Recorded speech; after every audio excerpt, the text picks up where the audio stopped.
আসসালামু আলাইকুম প্রিয় শিক্ষার্থী বন্ধুরা, জাতীয় বিশ্ববিদ্যালয় এর অধীনে অনার্স প্রথম বর্ষ পরীক্ষা 2024 অনুষ্ঠিত 2025 সাল হিসাব বিজ্ঞান বিভাগের গুরুত্বপূর্ণ একটি বিষয় বাজারজাতকরণ নীতিমালা বা প্রিন্সিপালস অফ মার্কেটিং, বিষয় কোড 212-505।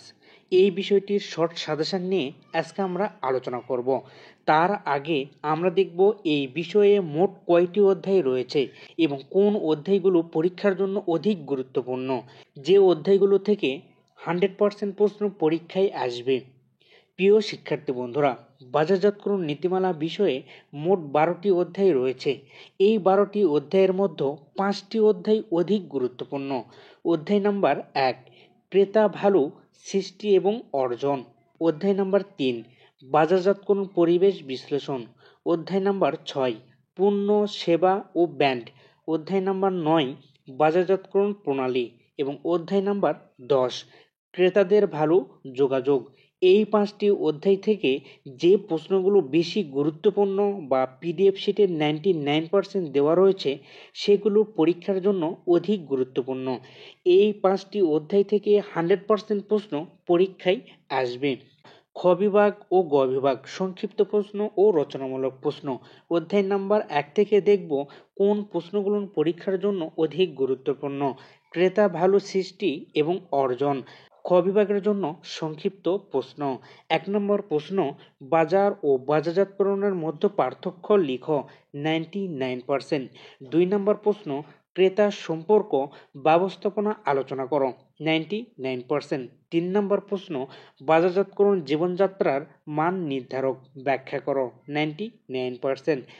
4 নম্বর প্রশ্ন, বাজারজাতকরণ ব্যবস্থা হচ্ছে চাহিদা ব্যবস্থাপনা ব্যাখ্যা করো, 99%।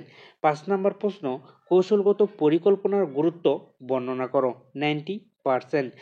6 নম্বর প্রশ্ন, বাজারজাতকরণ গবেষণার বৈশিষ্ট্যসমূহ বর্ণনা করো, 90%। অধ্যায় 1 থেকে খ বিভাগের জন্য এই 6টি প্রশ্ন অধিক গুরুত্বপূর্ণ। এরপর দেখব গ বিভাগের রচনামূলক প্রশ্ন। গ বিভাগের জন্য অধ্যায় 1 থেকে যে প্রশ্নগুলো অধিক গুরুত্বপূর্ণ। 1 নম্বরের ক প্রশ্ন, যে বাজারজাতকরণ পরিকল্পনার উপাদানসমূহ বর্ণনা করো, 99%। খ নম্বর প্রশ্ন, বাজারজাতকরণ পরিকল্পনার মাধ্যমে কিভাবে ক্রেতা সম্পর্ক সৃষ্টি করা যায়, 99%। 2 নম্বর প্রশ্ন, যে নতুন সহজ শব্দে বাজারজাতকরণ চ্যালেঞ্জসমূহ কী কী, 99%। খ নম্বর প্রশ্ন, বাজারজাতকরণ দ্বারা সৃষ্টি উপযোগগুলো কী কী, 99%। 3 নম্বরের ক প্রশ্ন, কোম্পানি এবং বাজারজাতকারীরা কিভাবে এই চ্যালেঞ্জসমূহ মোকাবেলা করছে, 90%। খ নম্বর প্রশ্ন, বাজারজাতকরণ ব্যবস্থাপনার দর্শনগুলো বর্ণনা করো। 4 নম্বর প্রশ্ন, যে বাজারজাতকরণের গুরুত্ব বর্ণনা করো, 90%। এবং খ নম্বর প্রশ্ন, ক্রেতাদের নিকট থেকে ভালো অর্জনের কৌশলসমূহ বর্ণনা করো, 90%। প্রিয় শিক্ষার্থী বন্ধুরা, বাজারজাতকরণ নীতিমালা এই বিষয়টির ফুল সাজেশনের পিডিএফ আমাদের কাছে রয়েছে। হিসাব বিজ্ঞান বিভাগ, ব্যবস্থাপনা বিভাগ, মার্কেটিং বিভাগ এবং ফিনান্স বিভাগ, এই 4টি বিভাগের সকল বিষয়ের 90 থেকে 99% কমন উপযোগী শর্ট সাজেশনের পিডিএফ নিতে যোগাযোগ করুন আমাদের হোয়াটসঅ্যাপ নাম্বারে। মহান আল্লাহর উপর ভরসা করো এবং নিজের সর্বোচ্চ চেষ্টা করো, ইনশাল্লাহ সফলতা আসবেই। আল্লাহ হাফিজ।